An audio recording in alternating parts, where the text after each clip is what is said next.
Olá, sejam bem-vindos ao nosso treinamento operacional em ventilação mecânica. Esse é um treinamento diferente, aqui não visa a gente colocar tudo sobre ventilação mecânica, obviamente a gente vai falar sobre o básico, e que serão discutidos pontos extremamente operacionais, então são questões que valem para qualquer condição em ventilação mecânica, de qualquer serviço, de qualquer ventilador, já que a gente vai colocar pontos básicos de funcionamento, de módulo de ventilação, e a depender da doença, a depender da situação. Eu sou Ben Lincoln, sou médico intensivista e clínico de formação, preceptor atualmente de residência e coordenador de medicina intensiva. Já lembrando, nossos princípios da empresa são a prioridade ao doente, o nosso foco sempre é segurança, questões todas relacionadas ao doente, ética, buscar sempre a excelência técnica, exatamente por isso, e da questão de segurança do doente é que vale esse treinamento, trabalho em equipe, acreditar, valorizar e proteger a equipe, respeitar a instituição na qual estamos inseridos e compartilhar decisões. O que será falado aqui nesse treinamento seria o screen do ventilador mecânico, então o que há na tela, então a gente mostrar como se fosse uma anatomia da ventilação daquilo que a gente vai utilizar, os presets em ventilação, vamos falar também dos modos ventilatórios básicos, uma análise gráfica dos principais gráficos que nós temos de pressão, volume e fluxo. Claro que existem vários outros gráficos na ventilação, mas esses seriam os principais. Ventilar doentes neurológicos, como ventilar os doentes com DPOC e asma, e o nosso protótipo de ventilar doentes em síndrome de desconforto respiratório. Então, iniciando no screen do ventilador, o que a gente observa? Os componentes da tela, temos ali o modo que a gente vai escolher, então, se é pressão, volume, se é PSV, se é PCV, qual que seriam os gráficos que a gente tem, então a gente vai mostrar daqui a pouco na tela, os presets que eu posso escolher, isso na tela, tanto mesmo ele sendo touch ou não, todos os presets são colocados ali na tela. Tá? Monitorização analítica, então o que acontece em cada situação, a gente vai ver em números mostrando no screen. Opções adicionais de programação, como a gente vai ver na ventilação, isso fica mais fácil no nosso exemplo. Então aqui, como a gente pode ver, o primeiro, nós temos o modo da ventilação. Na outra parte temos os gráficos. Alguns ventiladores não mostram todos esses gráficos, então a gente teria só pressão, só fluxo, só volume, mas o ventilador, em algum botão, em alguma coisa, ele vai mostrar ali. Então, meu exemplo mais na frente de um ventilador menorzinho, ele consegue mostrar todos esses, é só você programar direitinho. Lembrar que aqui, então, o ventilador ele funciona como se fosse um celular. É como se fosse um aparelho como qualquer outro. Você vai ter a programação, então, como temos aqui nos presets, e ele vai fazer exatamente aquilo que você está comandando. Parece uma coisa meio óbvia, uma coisa meio simples, mas é assim que funciona. Então, o ventilador vai fazer o que está programado. Se ele está programado errado, claro que vai ventilar errado. Aqui desse lado, nós teríamos então a monitorização analítica, como eu mostrei para vocês anteriormente. Então ele vai colocar como que está a pressão de pico, como que está o volume minuto, como que está o volume expiratório, que o ventilador consegue medir o que está expirando. Ele não consegue medir o que está inspirando. Eu não tem uma volumetria, eu não consigo medir. E, na verdade, o ventilador ele mede fluxo, que é o volume sobre o tempo. Então, se eu tenho um volume sobre o tempo, ele já tem um tempo, obviamente, basta ter um relógio. Então, no caso, ele consegue medir o volume. Então, a partir do fluxo, o fluxo de ar que passa, ele consegue medir o volume. Então, eu só consigo medir isso no expiratório. Esse primeiro volume de entrada, ele até consegue fazer alguma coisa, mas o que é fidedigno é o volume expiratório. E, claro, eu vou ter também a frequência respiratória do doente que ele está fazendo. E aí, no caso, vê que aqui, no caso, eu tenho um 7, que seria de 18, mas aqui o que está fazendo é de 22, tá? Vamos falar um pouco mais para frente. E aqui desse lado direito nós temos as opções adicionais. Então teria alguma coisa mais de ajuste de alarme. Se eu tenho um modo, como eu falei, que nem um celular, ele tem o modo dia, tem o modo noite, aqui no caso, em especial desse ventilador, configuração do sistema, bloqueio de tela e tudo mais. Aqui um outro ventilador um pouco mais antigo, mas só para a gente mostrar que existe esse screen, como eu mostrei para vocês, é um screen menor. Aqui eu consigo ajustar as curvas e, claro, mesmo não sendo touch, eu consigo colocar, tá tudo aqui na tela. É a mesma tela que a gente tem. Obviamente, antigamente teria mais botões para mexer, mas eu tenho um botãozão aqui que vai fazer, então eu consigo mexer tudo por aqui. Os modos ventilatórios, pelo menos os modos básicos, aqui ele reconhece BIPAP como se fosse o nosso PCV, que o BIPAP, na verdade, são 2 levels de pressão. Então, no PSV, eu tenho 2 níveis de pressão, que é a PIP e o delta. No controlado também tem o PIP e delta. Então, aqui depende cada um de nomenclatura. O IPPV, aqui nesse caso, é como se fosse um modo ventilado a volume, mas vê que basicamente ele tem os modos que a gente precisa. Presets na ventilação. Então, como eu coloquei para vocês, eu consigo controlar a FI, a PIP, a pressão acima da PIP, que é o que alguns chamam de delta, eu particularmente chamo de delta, aí fica a critério de cada um. Tem gente que chama só de suporte, tem gente que chama de PSV, tem gente que chama de PCV, mas só para entender que é o tanto de pressão que eu tenho acima da PIP. A frequência respiratória eu consigo controlar em modos controlados, então obviamente só vai aparecer no modo controlado. O volume, que eu teria o volume corrente. Então, como que eu posso ajustar mais ainda a fundo? Então, eu teria os modos de controle da pressão. Eu tenho um tempo inspiratório, ou seja, relação em Zs, o rise time, ou rampa, que alguns chamam, a gente vai ver isso no exemplo do ventilador. Os gatilhos, eu posso colocar um gatilho de pressão, um gatilho de fluxo e a ciclagem. Outros modos, no caso, por exemplo, do modo a volume, eu posso controlar o fluxo, que obviamente o meu objetivo, no modo volume, como eu falei para vocês, o ventilador, ele controla o fluxo, ele não consegue saber o tanto de volume. O volume, ele não é um valor primário, ele é secundário aí na análise do próprio ventilador. E a curva de fluxo, eu consigo definir se é uma curva quadrada, uma curva de fluxo ascendente, descendente, que a gente vai ver um pouco mais na frente.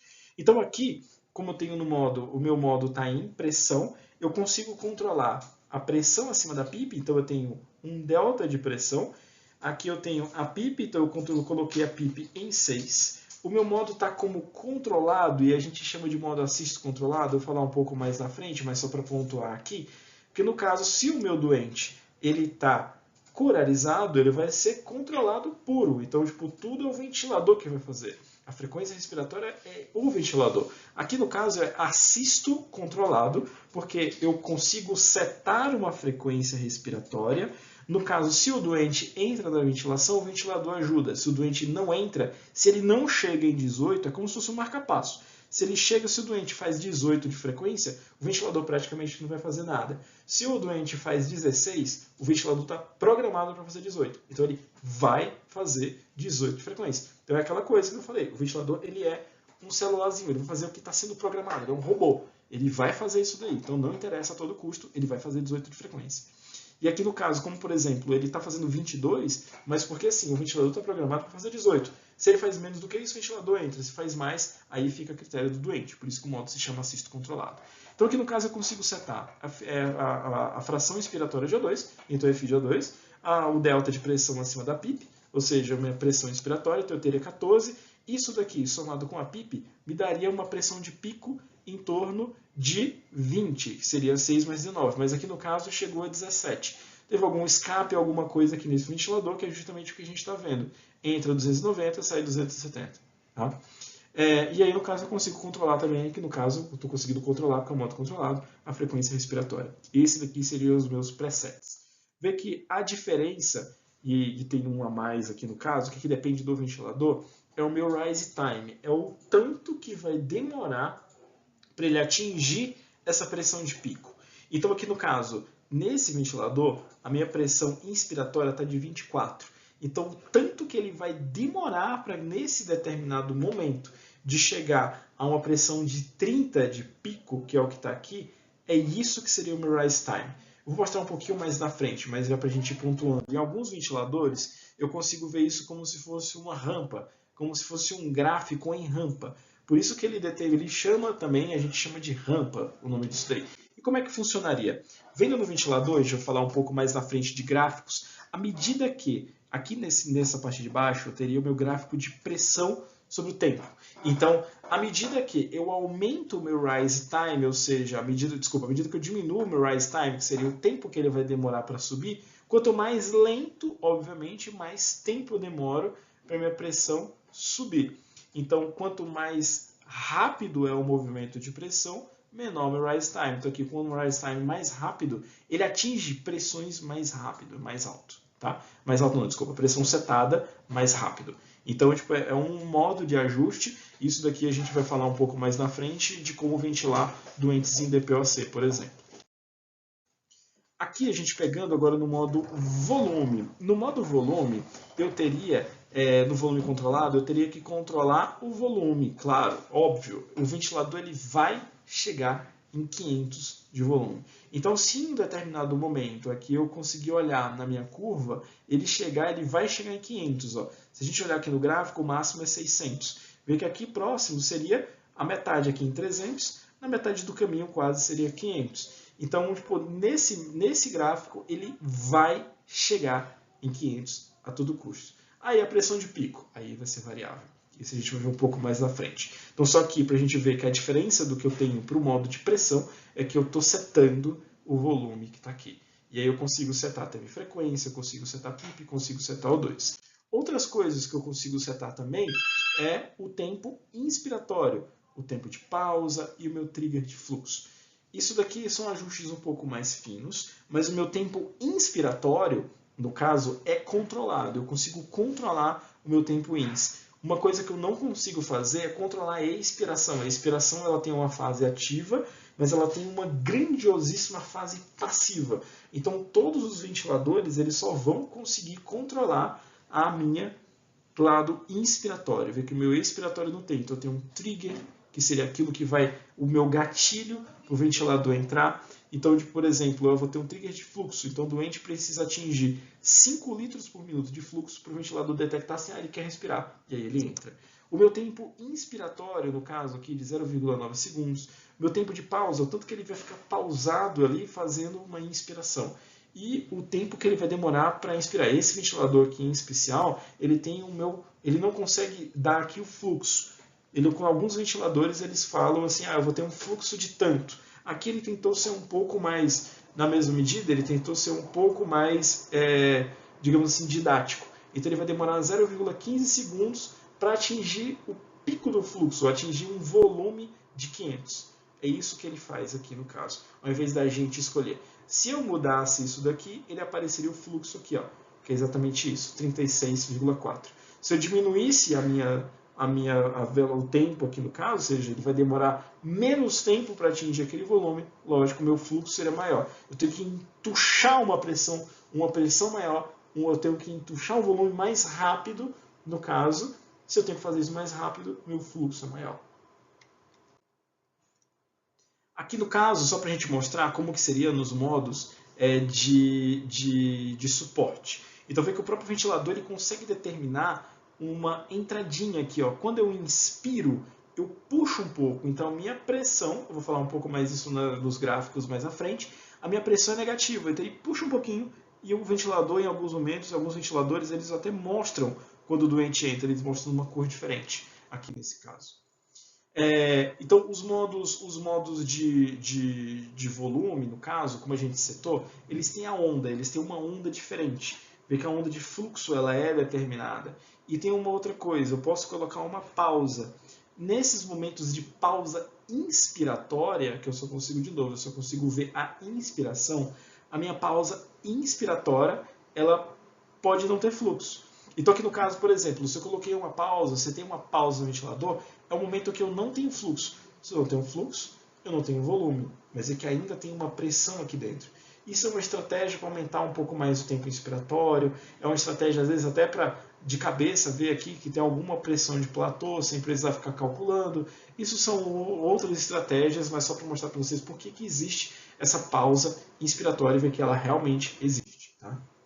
Aqui os gráficos que eu falei, eu posso mudar o meu modo de ter o fluxo. Posso ter uma onda quadrada, eu posso ter um fluxo descendente, que é até um fluxo um pouco mais fisiológico, vamos dizer assim. E eu tenho uma miríade, alguns ventiladores conseguem fazer vários fluxos, você consegue fazer do jeito que você quiser. Alguns, como esse anterior, eles são um pouco mais travados, mas outros eu consigo fazer uma onda mais bonitinha, que é o que a gente já está acostumado, que seria a onda quadrada, ou uma onda mais fisiológica, que é esse descendente, uma onda completamente não fisiológica, que é esse ascendente não fisiológica no geral. Depende também, claro, da patologia. Uma onda sinusoide. Os modos ventilatórios, então, básicos, para a gente começar. A gente já sabe que o modo de suporte, no básico, no caso, teria um modo de suporte à pressão. Eu posso ter um assisto controlado, tanto a pressão como a volume, mas existem, você fala, mas existe um modo suporte a volume? Existe, que é o chamado de VSV. Mas aqui, no nosso treinamento básico, claro, a gente não vai entrar nesses detalhes. Os 3 modos que seriam quase que sine qua non para quem é é acostumado a mexer com ventilação precisa saber, são pelo menos 3. PSV, PCV e o VCV. Então, um suporte à pressão, um controlado à pressão e um controlado a volume. O modo PSV. Vê que aqui a diferença do meu controlado, lembra que lá atrás, quando eu mostrei o PCV, eu tinha uma pressão controlada, claro, mas eu tinha uma coisa diferente aqui, que é a frequência respiratória. Então, no modo PCV, eu consigo controlar a frequência respiratória, então pelo menos determinar quando é assisto controlado, não estou bloqueado, não estou sedado o suficiente para tirar o drive respiratório, eu consigo determinar a frequência respiratória. Ou então, pelo menos, determinar o mínimo. Aqui, nesse caso, no modo suporte, quem respira é o doente. Quem faz tudo é o doente. O ventilador dá uma ajuda, por isso que é o suporte. E aí, no caso, o que dá de diferença dele além disso? Vê que eu consigo setar qual que é o meu máximo de pressão. Aqui, nesse caso, é a pressão, o máximo seria a PIP mais o suporte. Vê que esse PSV é a pressão acima da PIP. Aqui no gráfico, então, eu tenho a PIP. Vê que no gráfico de pressão, que é esse primeiro, ele está sempre acima do valor zero. E ele está acima do valor zero por quê? Esse que está até aqui, no caso em 7, eu coloquei aqui, ó, são 5 que está setado.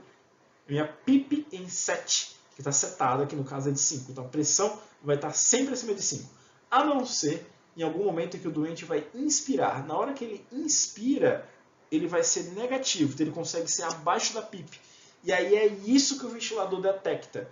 Quando você vai colocar o trigger, que seria o meu disparo, para ele disparar o ventilador, ele precisa ter um comando. Isso daí, obviamente, isso é ajustado nesse additional settings aqui, no caso, que é no caso, se o ventilador tiver em português, seria os valores adicionais e ajustes adicionais. E aí, no caso, ele vai ver se você seta para menos 1, então seria, se eu passo minha PIP, eu coloco 1 em 5.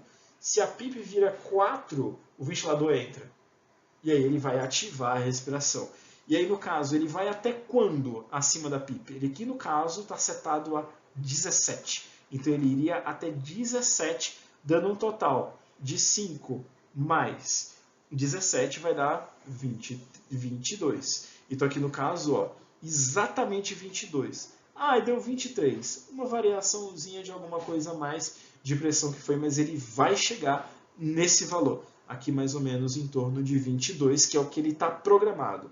Chegou aí eu tenho alguns ajustes adicionais que a gente vai falar mais na frente do tanto que ele vai segurar nessa pressão de 22. Vê que ele segura um pouco, justamente que é esse que é o meu alvo. Mas quem que é variável aqui? É o volume.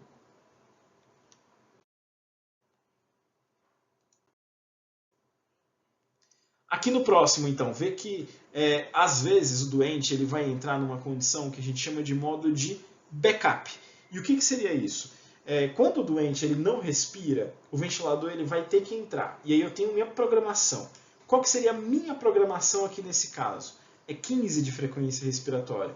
Então eu tenho um tempo de pausa. Se o doente não faz essa respiração, o ventilador ele vai entrar. Então isso seria uma segurança.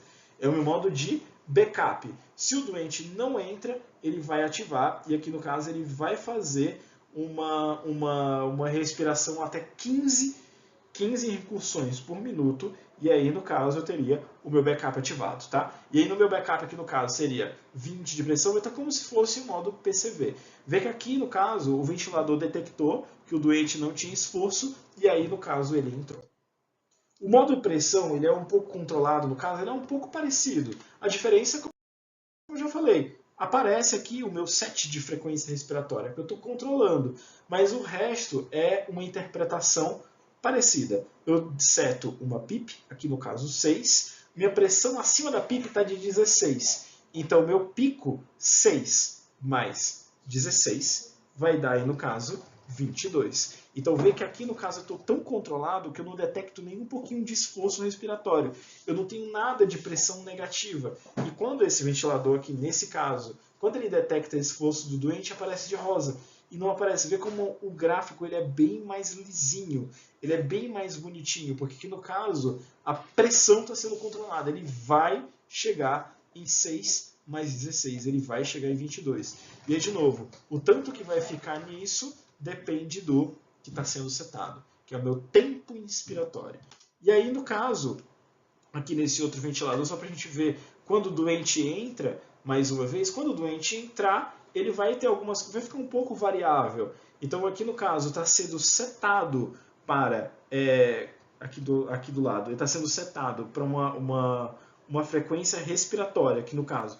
Ele está sendo setado para 8, mas o meu doente está fazendo, aqui no caso, 14 de frequência. Então, se ele passar para menos disso, o ventilador vai entrar. Se ele passar para mais disso, o ventilador só dá um suporte adicional. Tá? Aqui eu tenho uma PIP de 5, uma pressão inspiratória de 20. Vê que aqui no caso eu teria que ter uma pressão de pico, ele vai chegar a uma pressão de pico de 25. Só para a gente ver um exemplo de como seria no modo assisto controlado, vamos dizer assim.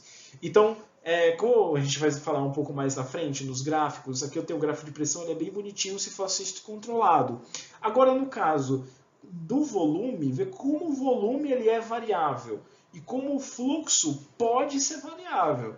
Mas aqui no caso o que mais chama atenção é que eu tenho variações no fluxo, porque no caso o que o ventilador está olhando é pressão. Então ele vai controlar a pressão. O fluxo que se vire, no caso, o volume que se vire.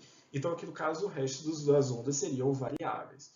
Um modo contrário é o modo controlado a volume, que no caso ele vai controlar o fluxo e o volume. Como a gente já falou aqui mais de uma vez, o fluxo é o que o ventilador vai usar como parâmetro lá para o volume. Então, no caso, você tem um volume de 500, ele vai chegar em 500. Quando ele chegar em 500, ele vira. A não ser que eu tenha algum ajuste no fluxo. Vê que, à medida que o volume entra, o fluxo, o volume continua entrando. Na curva de fluxo, parece que ele começa a ficar mais devagar, mas ainda positivo. O meu gráfico zero, aqui é o meu marcador. Acima do zero é ins, abaixo disso é expiração. Vê que o fluxo ele acelera em um determinado momento, depois ele começa a cair. Mas ele cai ainda positivo, então ainda está entrando. Mas aqui no caso eu posso setar FI, PIP, frequência respiratória, volume e outros mais. Vê que naquele gráfico parecido com o gráfico anterior, o meu volume ficou bonitinho. Se ele é assisto controlado de verdade, o meu volume vai ficar bonitinho. O meu fluxo vai ficar bonitinho. O que é variável? A pressão. Como que a gente analisa esses gráficos, então? O gráfico de pressão ele é muito parecido sempre com isso daqui. Às vezes uma rampa um pouco mais lenta, como se fosse o contrário disso daqui, então uma elevação um pouco mais lenta vai atingir um platô, depois ele cai. Se tiver uma pausa, ele cai um pouco, mas o meu gráfico de pressão ele é sempre parecido com isso. A única diferença, que estaria até um pouco errado de eu dizer esse gráfico aqui, mesmo usando como exemplo, é que ele nunca vai estar no zero, a não ser que eu tenha uma PIP de zero. Então, se minha PIP é de zero, que é o que é chamado na literatura de ZIP, que é o zero PIP, aí no caso teria um zero. Mas geralmente ele está acima disso daqui, que seria a minha PIP. Então ele está sempre acima do zero, que aqui é pressão. O meu fluxo, no caso, ele teria uma variável parecida com isso. Ele pode ser rápido assim, ou ele pode ser um pouco mais lento. E à medida que vai passando o tempo, o meu fluxo cai. Você inspira rápido e a partir do momento que vai tendo uma resistência, esse fluxo vai caindo até que ele zera. Pode ter uma pausa, vê que mesmo nessa pausa a pressão continua e aí depois ele reverte para expiração. Lembra que eu falei que a expiração ela é passiva em um determinado momento, mas ativa em um determinado momento também. No momento inicial, você até consegue expirar rápido. Isso é fisiológico. Você consegue forçar a expiração. Você sopra rápido, ele vai expirar rapidão. Mas, ao mesmo tempo, ele vai ter uma fase mais passiva, uma fase mais lenta. Isso daqui não tem controle. Isso é totalmente passivo. Então, meu gráfico de pressão até agora do que a gente já tem é um gráfico sempre parecido com esse. A diferença é que geralmente não vai estar no zero, porque geralmente a gente vai estar com uma PIP, supostamente para evitar colapso pulmonar. Acho que se existe o nome ZIP, é porque essa estratégia existe. Certa ou não, é uma estratégia que existe, em algumas situações pode ser usada.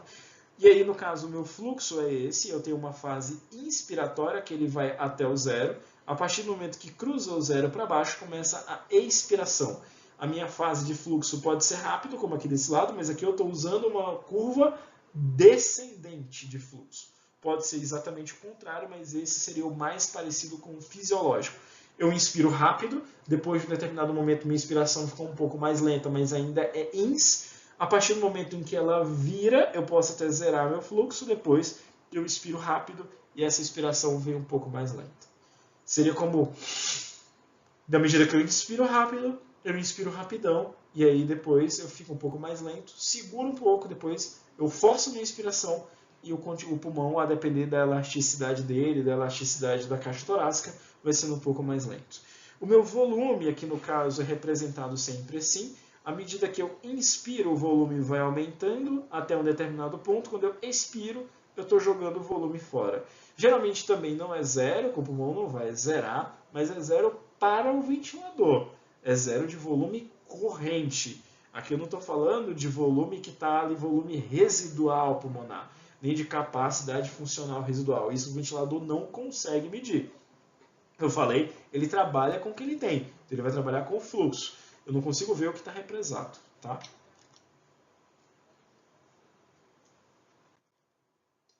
Nos gráficos, então, de pressão. Quando eu tenho uma pressão controlada, vê que a minha pressão controlada ele vai ficar com um gráfico bonitinho de pressão. Já a variável é o volume. A variável também, aqui no caso, seria o fluxo. Aqui nesse gráfico não está sendo demonstrado que o fluxo é variável, mas em geral ele é. Porque eu estou controlando sempre o quadrado bonitinho, é o meu gráfico de pressão. Quando eu estou no modo suporte, eu tenho alguns sets adicionais, que é justamente esse que está mostrado assim. Então, como que eu vou falar que ele vai entrar a pressão, essa pressão segura até um determinado momento. Eu consigo setar isso. E meu set é no gráfico de fluxo. Aí você falou, mas o fluxo é variável. É exatamente por isso. Quando eu estou no modo suporte, o ventilador ele vai dar um kick-off, que ele vai dar uma entrada. A partir do momento que ele vê que o doente está respirando, ele entra.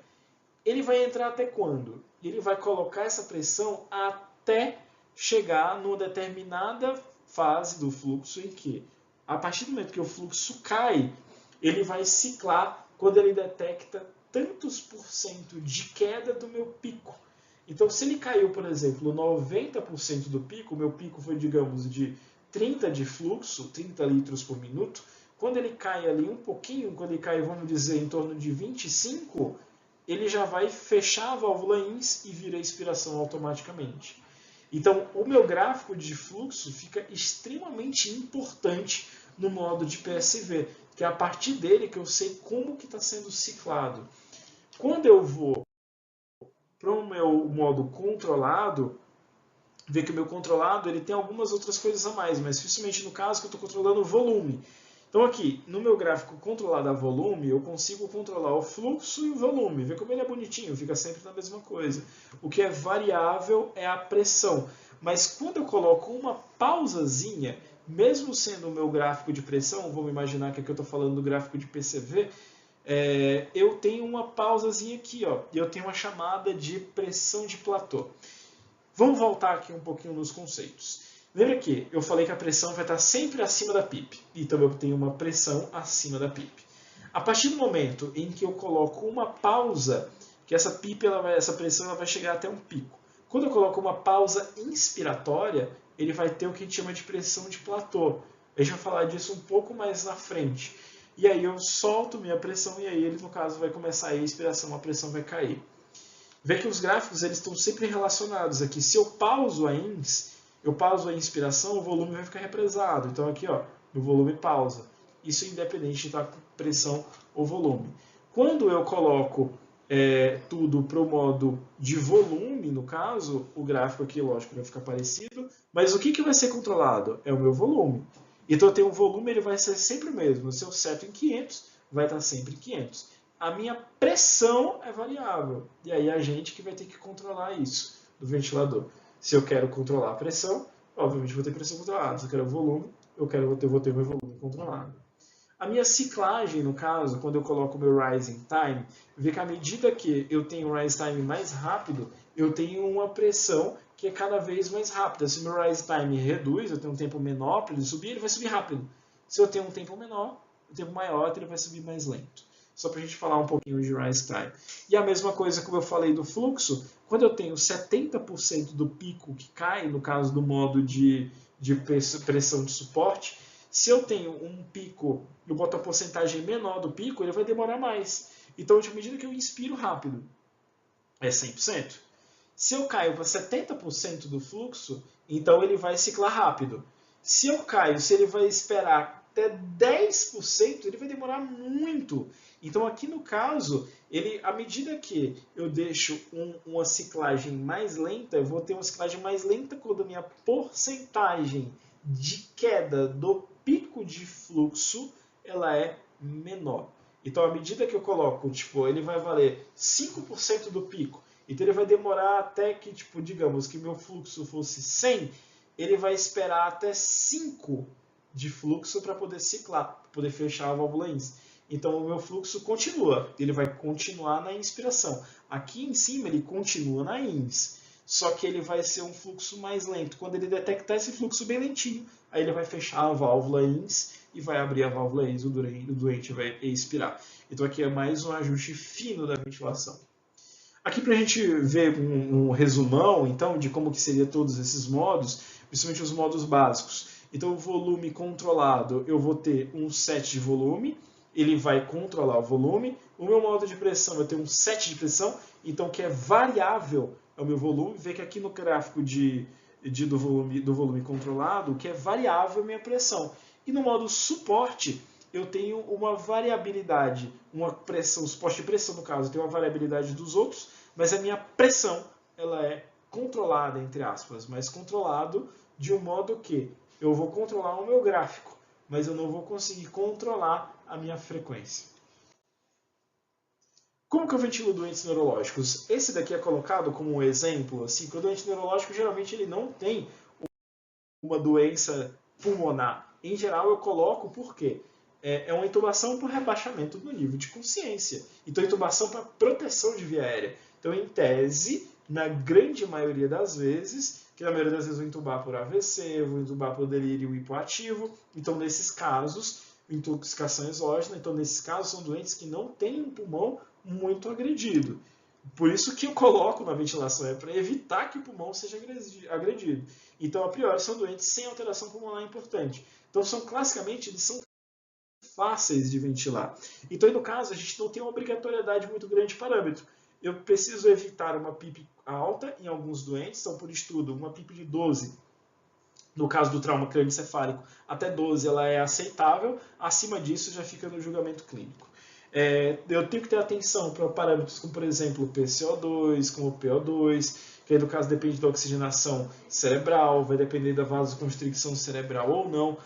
Eu posso controlar, usar como medida para controle de pressão intracraniana, então como eu coloquei no PCO2, então assim, em geral, são doentes em que você fica, eu vou usar PSV, eu vou usar PCV, eu vou usar VCV, VSV, APRV, seja qual for, geralmente não tem uma obrigatoriedade de usar um modo ou outro, porque são doentes que são fáceis de ventilar. Então, geralmente são doentes que vão estar em parâmetros mínimos. Então, por exemplo, uma FO2 de 25 ou de 21, uma PIP de 6, de 5, são PIPs consideradas baixas, uma pressão de suporte de 8, de 10, que são pressões que são consideradas baixas também.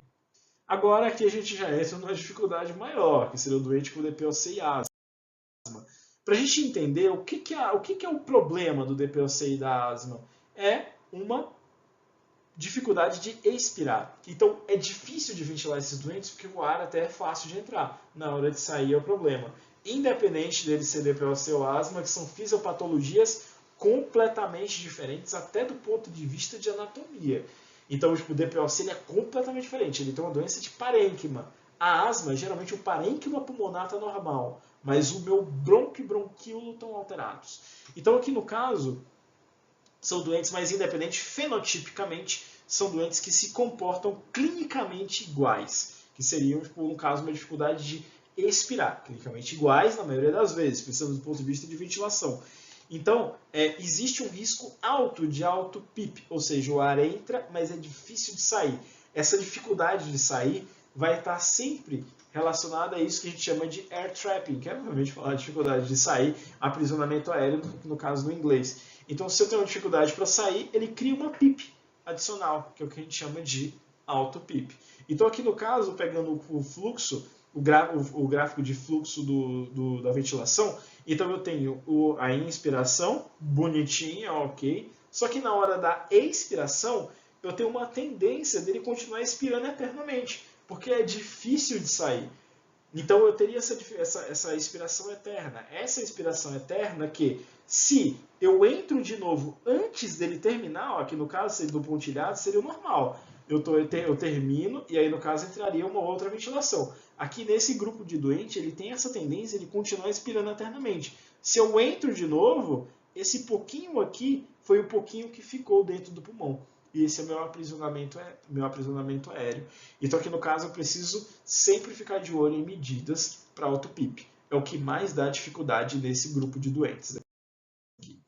Então aqui no caso, mostrando um pouco melhor como que seria isso. Então se eu coloco uma pausa expiratória, ver que como que está sendo representado. Então se tem uma pausa expiratória, eu vou ter sempre uma pressãozinha, aqui mostrando com uma lupa, uma pressão acima da minha PIP setada. Isso é chamado de auto-PIP.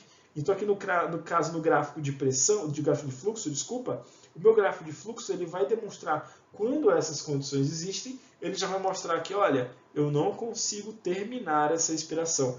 Quando eu vou terminar, ou seja, quando ele vai chegar no zero, já inicia outra. Então aqui no caso, já pelo gráfico de fluxo, eu consigo ver que eu estou tendo um auto-PIP. Mas eu posso usar esse recurso de uma pausa expiratória, e aí eu ver que, se a minha PIP é de 6, quando eu faço uma pausa expiratória e minha PIP é 8, então eu tenho um auto-PIP de 2. Tá? Então eu faço minha pausa expiratória para determinar aí qual seria a diferença da PIP intrínseca da PIP em 7. Como que eu vou ventilar esses doentes, então? Quando eu vou ventilar, eu preciso de recursos para continuar colocando meus broncodilatadores. Então o que eu vou usar? Aqui é um recurso adicional que seria o espaçador. Aí existem vários no mercado, no Brasil existem alguns. O mais comum que a gente tem é esse, na maioria dos nossos serviços. Parece uma sanfoninha. E ele tem, óbvio, uma conexão de um lado e do outro para conectar no circuito do ventilador. E claro, se eu estou querendo colocar no doente, então eu vou colocar no circuito inspiratório. E aí, tipo, no caso, aonde está a parte para eu colocar o meu nebulizador? Seria aqui, tá? Então, salbutamol, eu posso colocar aqui, por exemplo. No caso, observações a mais aqui, então, como que eu vou fazer essa ventilação desses doentes? Além do espaçador, que eu vou ter que colocar. Então, eu preciso ter uma saturação sempre próxima, eu posso permitir uma saturação mais baixa para esse grupo de doentes, principalmente no DPOC, que é um doente que já tem um parênquima alterado, parênquima pulmonar. Na asma, geralmente não é tanto assim. Eu posso permitir saturações mais altas. Geralmente, eles não fazem carbonarcose. Durante o desmame de ventilação, eu posso ventilar com modos um pouco mais toleráveis. Então, tipo, por exemplo, durante o desmame eu posso colocar modos PCV, eu posso colocar PSV, porque são modos mais toleráveis que eles não têm um gráfico de fluxo mais esquisitos. Então a gente prefere insuflar o pulmão mais rápido, que é um pulmão que é difícil de expirar. Então eu prefiro que o ar entre rápido e aí depois expira, que ele vai ter a vida toda aí para expirar. Então geralmente eu tenho um rise time rápido e aí depois a gente tem o rise time ele é mais rápido, ou seja, ele vai ter um rise time mais curto, então eu preciso encher logo esse pulmão para depois ele expirar. E aí, no caso, eu vou ter mais tempo, né? Então, tipo, é preferível que a relação INSEIS seja geralmente uma relação muito alta, uma relação em que eu tenho um tempo maior aí para expirar. Então, o tempo expiratório geralmente é uma INSEIS de 1 para 3, 1 para 4, 1 para 5. Esse seria o macete aí. Como que eu vou ventilar agora o modo mais, mais power aí de dentro da UTI? Que seria a síndrome de desconforto respiratório. A síndrome de desconforto respiratório, no caso, o cenário aqui é um pulmão duro, mas principalmente um baby lung, que a gente vai falar um pouco mais na frente. Então aqui é praticamente um tópico à parte, então que a gente vai falar de síndrome de desconforto respiratório, baby lung, o que seria ventilação protetora, qual que é a pressão de platô, que a gente já deu uma pinceladinha lá atrás, qual que seria a minha driving pressure, o que é a driving pressure, o que seria a PIP ideal. Vamos esmiuçar um pouco mais esses conceitos. Então, primeiramente, o conceito de síndrome de desconforto respiratório. Aqui, baseado quase que exclusivamente, eu preciso da minha relação PO2-FiO2, então eu preciso da minha PO2. Eu posso usar a saturação? Posso. Existem alguns conceitos de saturação, isso aqui é um pouco mais complexo, mas a gente pode usar a saturação. Isso é mais baseado em estudo indiano. Mas ok, a gente vai usar mais nos nossos serviços a relação PO2-FiO2. Tá? Vê que aqui eu tenho também a minha saturação sobre FiO2, que seria o modo não invasivo disso, mas para ser mais fidedigno e categórico, até com um número mais redondo, 300, 200, 100. 300 seria o meu modo de definição para síndrome de desconforto respiratório, a gente pode chamar aqui de SARA, e no caso teria que ter alguma coisa que me indique que o pulmão realmente está agredido e eu não tenho causas cardíacas. E aí é onde entra aqui, ó, temporalidade, fatores de risco e a minha imagem. O princípio do baby lung. Se a gente for pensar, o meu baby lung, ele está aqui sempre um pouquinho, né? Está sempre um pouquinho aqui. Então, o que seria do desconforto respiratório? O pulmão todo lesado, e aí, no caso, eu tenho um pouquinho sobrando. Esse pouquinho que é o meu modo ventilável. O resto está cheio de proteína, cheio de pus, cheio de coisa que não ventila. Isso é o meu baby lung. É só isso que sobrou para eu ventilar. Geralmente, no ápice do pulmão, no caso de deitado, aqui que a gente faz a tomografia, geralmente vai estar nas partes mais superiores. E também a ventilação protetora. Qual que é o meu conceito? Atualmente a gente tem basicamente essas duas definições que seriam obrigatórias aí. É o meu volume corrente até 6 ml por quilo de peso ideal, então é o peso baseado na altura. Lembrar que o pulmão ele não varia com o peso corpóreo. O pulmão ele é maior ou menor a depender da altura da pessoa. Por isso que eu pego o peso ideal. Então pessoas que têm um peso que são obesas, mas que não são altas, elas têm pulmões menores do que uma pessoa magra alta. Só para pegar um exemplo aí de extremos opostos. A pressão de platô ela pode ser menor do que 30. Então, no caso, eu teria que ter uma pressão platô, que a gente vai já falar um pouquinho o que é, para estar em ventilação protetora, ou uma driving pressure idealmente menor do que 15, ou em alguns lugares até menor do que 13. A ultra protetora é o que eu chamo de uma ventilação próxima de 4 ml por quilo de peso. Desculpa, aqui está errado o H. Então, aqui no caso, a pressão de platô, como que eu faço? Eu faço uma pausa, diferente lá do alto PIP, que a gente fazia uma pausa expiratória, que eu faço uma pausa inspiratória. A minha pressão de platô, a definição dela, seria aquela pressão que é necessária para ventilar só o alvéolo. Por isso que ela é tão necessária e a gente considera ela como tão danosa. A minha pressão de pico vai estar na via aérea, vai estar no pulmão, vai estar em tudo que é lugar, na boca, vai estar em tudo que é lugar, no tubo. É a pressão até chegar no alvéolo. A minha pressão que realmente é do alvéolo é a minha pressão de platô. Por isso que eu preciso fazer uma pausa. Quando eu coloco uma pausa, é como se eu estivesse enchendo uma bexiga. Se eu encho e seguro, a minha pressão para encher é a pressão até o pico. A minha pressão que eu seguro e eu mantenho só lá é a minha pressão de platô. É a minha pressão necessária somente para o alvéolo. Que é exatamente isso que está acontecendo aqui nesse gráfico. Eu tenho uma pressão de até o pico, e aí, quando eu pauso, vê que eu tenho essa queda. Isso daqui é que chama de resistência, que é o fluxo de resistência, seria resistência que vai estar no tubo, na via aérea, no resto. Agora, isso daqui é o que me importa em termos de danos. Tá? Então, à medida que eu tenho uma queda de complacência, vê que nesse outro gráfico aqui, à medida que a minha complacência vai reduzindo, a minha pressão vai ficando cada vez maior. Então, vai ficando mais duro, eu preciso de uma pressão maior para abrir esse alvéolo. Por isso que é tão danoso. Então, se eu preciso de mais, é porque o pulmão está realmente ruim. Tá? Aqui no caso, a driving pressure é nada mais do que um conceito, a mesma coisa daquele conceito lá, só que pensando no contrário. O que seria driving? É a minha pressão para entrar no pulmão. Então, aqui eu tenho uma pressão de pausa, que é a pressão de platô, e eu tenho a minha PIP. A diferença entre as duas é a driving pressure. Então, é aquela pressão necessária para entrar. O platô, no caso, é o todo, considerando tanto a PIP como o outro. Mas agora, se eu tiro a PIP, vira minha driving pressure. Qual que seria então a PIP ideal? Para eu calcular a PIP ideal, tudo depende da distensão do pulmão. Então, à medida que eu vou aumentando a PIP, ele vai chegar num determinado momento que o pulmão não vai aguentar mais, ele não vai distender mais do que isso. Agora, se eu acho E se eu fizer o contrário, por exemplo, se eu baixar minha PIP, à medida que eu baixo a PIP, ele vai colapsando. Se eu acho um ponto de equilíbrio, ou seja, aquela pressão que é necessário para um determinado movimento ideal de não colapsar e nem sobrecarregar, então eu nem colapso e nem sobrecarrego, essa é a minha pressão ideal. Aí já entra outro conceito, que seria recrutamento, aqueles gráficos de pressão segundo o ArdsNet, que aí eu já não vou entrar em discussão. Tá? Espero que tenha sido uma discussão saudável, uma discussão de 40 minutos, mas que tenha agregado valor. Realmente é uma coisa que demanda um pouco mais de tempo, mas acho que esse seria o básico de ventilação mecânica.